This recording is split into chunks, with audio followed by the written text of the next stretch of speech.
Tapos na sila nagkanta.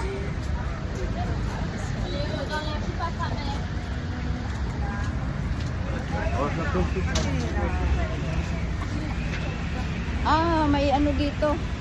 Ano bang meron dito sa Hotel de Ville?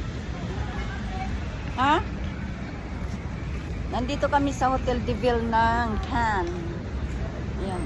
Meron ditong event. Aywan ko kung anong event ang nandito. Wala na yung mga musician. Nasa lubong na namin. Nagsipag-uwian na. Ayan.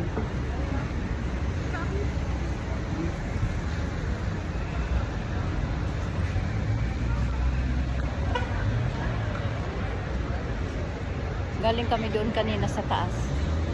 Ayan, doon sa ano, doon sa yan, doon.